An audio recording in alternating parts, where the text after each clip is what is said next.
we begin tonight with a special look at the Penn Biden Center for Diplomacy and Engagement, made possible, it appears, by the Communist Party of China. Now, in 2014, shortly after establishing the academic center, all in Biden's name, and appointing the former vice president to lead the new department, $54 million in anonymous donations from China magically just poured right into the coffers.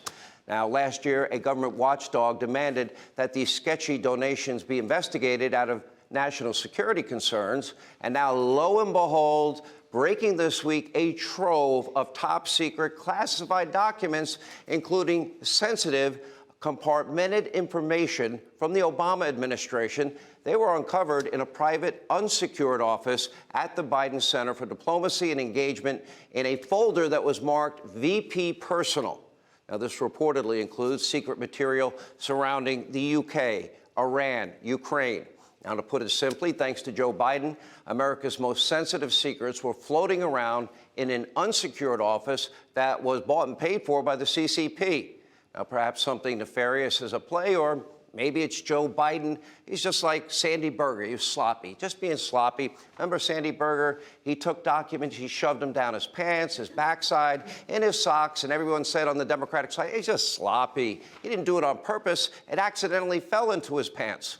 Now, either way, according to the media mob and the Democratic Party, this is a serious offense. Let's go back and listen to what Biden said only 4 short months ago when he was on 60 Minutes, one of those rare interviews he gives. Take a look.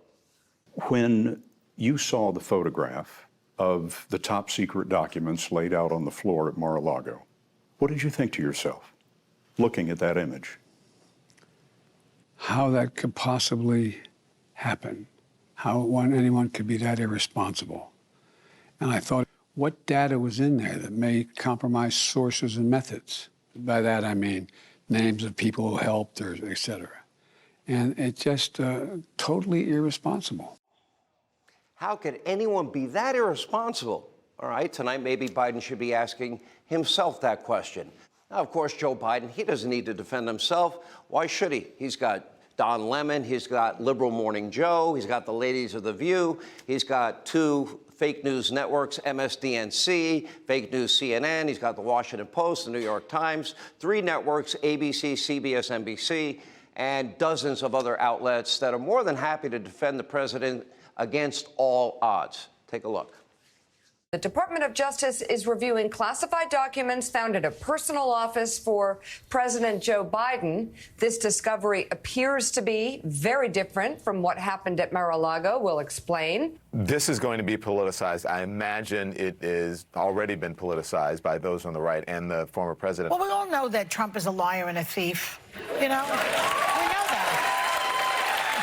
So it's not that big a jump to say that he obstructed and he lied. We don't think that Biden is a liar and a thief, so we give him the benefit of the doubt. No, but there's no comparison here.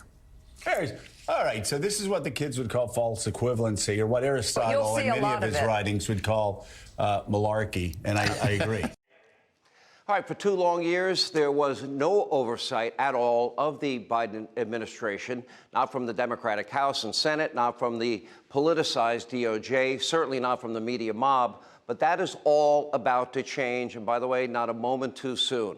Under Biden, the IRS has been targeting, get this, they've been targeting not the rich as they always claim, but working and middle-class Americans at a far greater rate than wealthy Americans.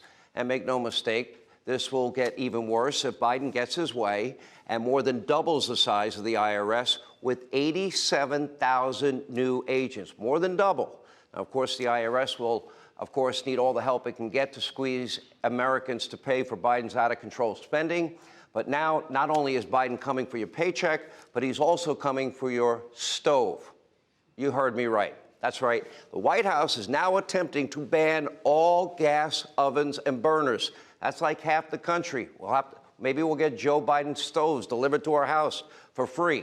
Anyway, as predicated by the Green New Deal, these radical extremists in the Democratic Party, they want to control the way, what, you now cook? I thought Michael Bloomberg was bad when he took away my big gulp.